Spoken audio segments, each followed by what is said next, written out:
Des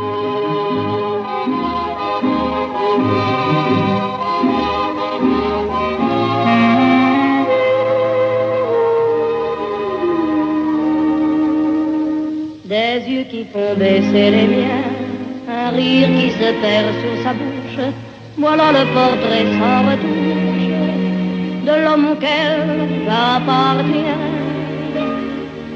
Quand il me prend dans ses bras, qu'il me parle tout bas, je vois la vie en rose. Il me dit des mots d'amour, des mots de tous les jours, ça me fait quelque chose.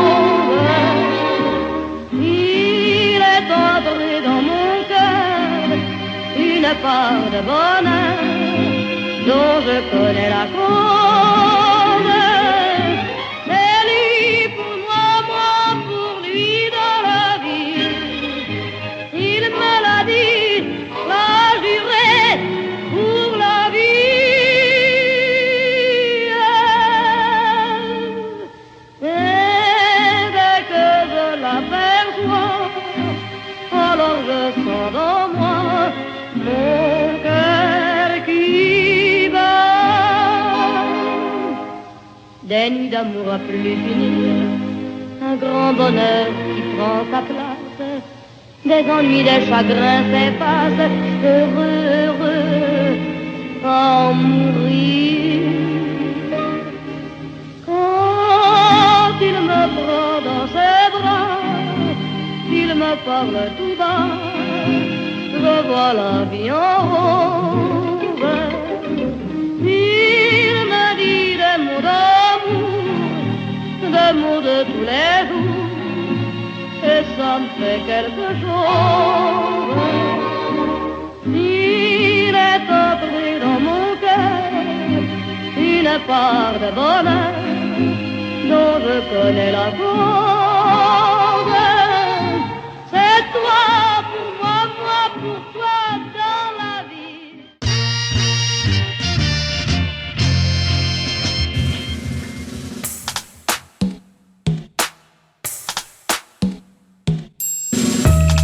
A night at the Briarcliffe Ball.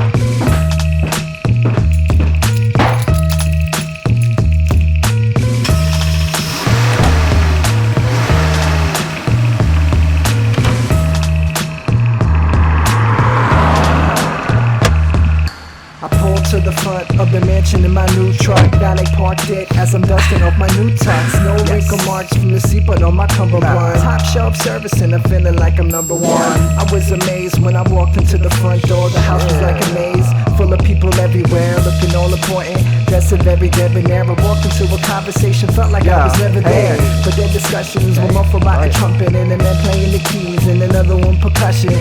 Mr. Butler, please point me to the parlor, but I can have a seat and peace away from all the drama, so I knocked. Another butler opened up the door with the quickness, with a slight bow, went back about his business. The room was reminiscent of a club back in the 20s. Whole lot of schmoozing going on with them martinis. Then I spotted a woman in my peripheral that made my heart beat quick, like taking the pill or do. So then I try to calm myself, gather my composure. She looked in my direction and I jumped behind a sculpture. Calmed my breath and took a peek over the corner. Saw her ordering another drink behind the counter. I looked right, got a funny look from the servant. I winked right quick, then I smiled at the servant. Talking to myself as if I'm acting like a virgin. Time to man up, turn around and started walking past the individuals in circles who were talking. I nodded and I waved, acting like I was important, with one hand in my side pocket and continued strutting. Finally I took a seat at my destination, only 5 stools away from where she was sitting. Then she went and smiled at me, I think I'm getting dizzy.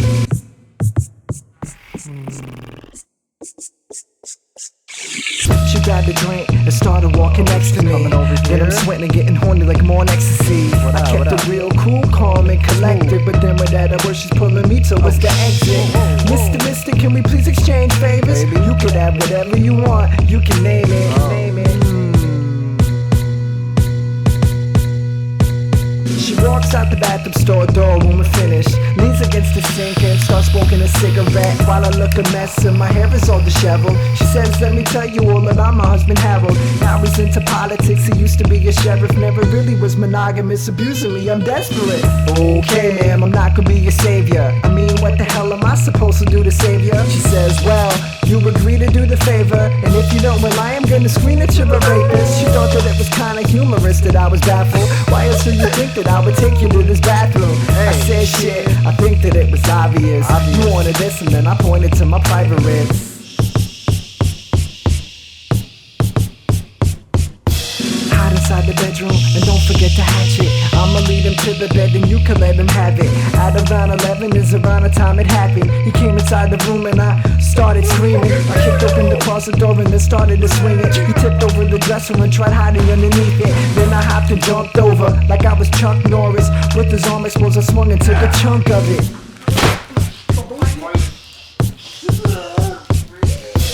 Stood over the body, couldn't believe that I did it. Was weirded out by his body seizing every minute. Looking at her husband, she says I deserve applause. Then she pushes me and sits the hatchet in the arm. She says that I'm an idiot and I'll answer to the law. Giving me a wink, she begins to scream into the hall. There's a murderer in here. Then the server trumpet player and the police all appear.